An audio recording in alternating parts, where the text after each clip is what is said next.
À Paris, près de 100% de l'électricité provient de l'extérieur de la capitale. C'est un îlot électrique d'une densité exceptionnelle. Mais alors, quel chemin emprunte l'électricité avant d'arriver chez les Parisiens? Lorsqu'elle sort des centrales de production d'énergie, l'électricité doit parcourir de longues distances. Elle est donc transportée par des autoroutes en très haute tension, 400 000 volts. Elle est conduite jusqu'à des transformateurs situés en première et deuxième couronne qui abaissent la tension en 225 000 volts.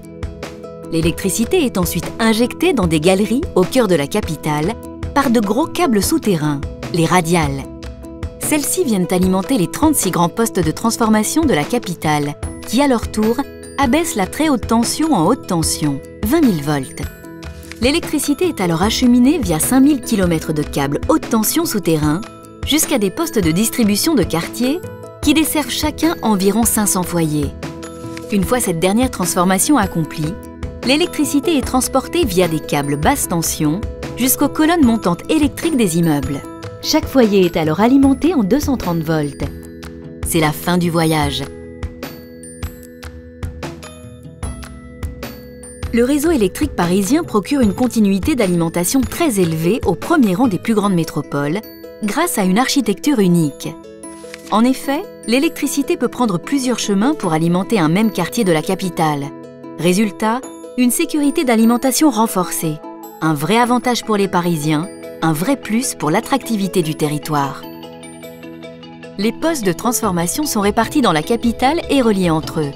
En cas d'incident, ces liaisons permettent de reprendre la charge électrique via les postes avoisinants afin de réalimenter très rapidement le quartier privé d'électricité.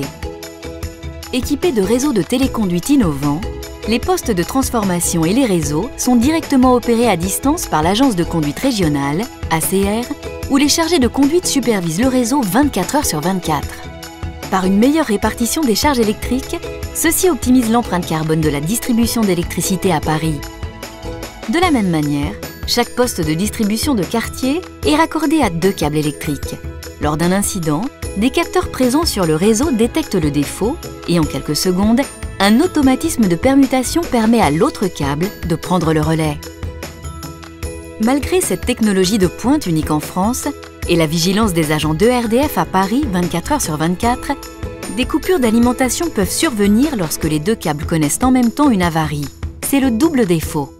Dans ce cas, des moyens de réalimentation provisoire sont acheminés sur la zone impactée par les équipes de RDF qui réalisent la réparation définitive.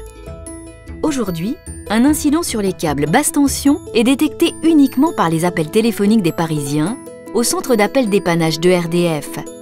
À partir de 2016, le déploiement dans la capitale du compteur intelligent Linky permettra non seulement aux habitants de mieux maîtriser leur consommation, mais aussi aux distributeurs d'être informés en temps réel sur l'alimentation de chaque foyer en électricité et donc d'intervenir beaucoup plus rapidement en cas d'incident. Un levier supplémentaire pour renforcer la sécurité d'alimentation électrique des Parisiens et contribuer à l'attractivité de la capitale.